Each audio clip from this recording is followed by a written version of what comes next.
সমগ্ৰ ৰাইজৰ উদ্যোগত আমি মিছিল কৰিছো, প্ৰতিবাদী কাৰ্যসূচী কৰিছো।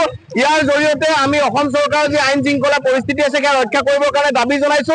আৰু ঢিং যি কাণ্ড হৈছে এই কাণ্ডৰ আমি কঠোৰতকৈ কঠোৰ শাস্তি বিচাৰিছো। কাৰণ ঢিঙত সৌসিদিনা এটা ঘটনা ঘটি গৈছে।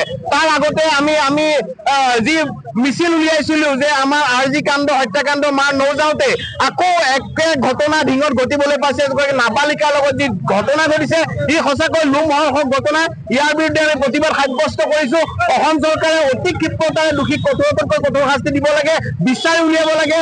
আইনত যি সুৰুঙা আছে সেই সুৰুঙাক প্ৰত্যাহ্বান জনাইছো আমি। সেই আইন শৃংখলা পৰিস্থিতিৰ কাৰণে অসমৰ ভাৰতৰ যি ডিজিপি মহোদয় আছে, তেওঁলোকে গৃহমন্ত্ৰী আছে, তেওঁলোকে ব্যৱস্থা গ্ৰহণ কৰিব লাগে। ইয়াৰ জৰিয়তে আজি এই মিছিলৰ জৰিয়তে আমি স্মাৰক পত্ৰ প্ৰদান কৰিম। আৰু ঢিঙৰ যি দোষী আছে সেই দোষীক অতি শীঘ্ৰে কৰায়ত্ব কৰিবৰ কাৰণে আমি দাবী জনাইছো।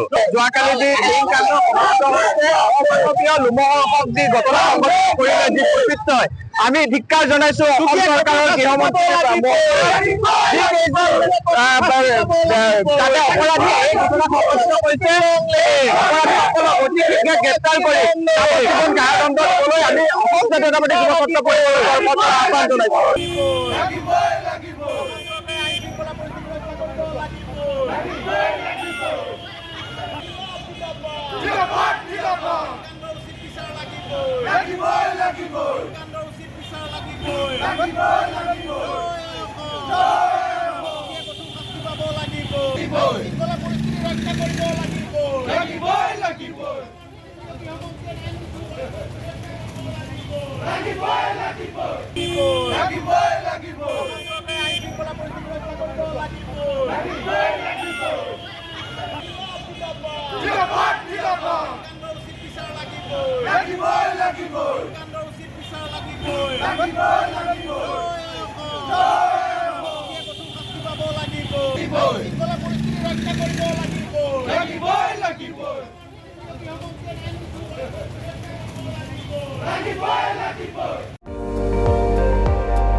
আপুনি চাই আছে ND24, সৰ্বশ্ৰেষ্ঠ নহয় সৰ্বোত্তমৰ দৌৰত।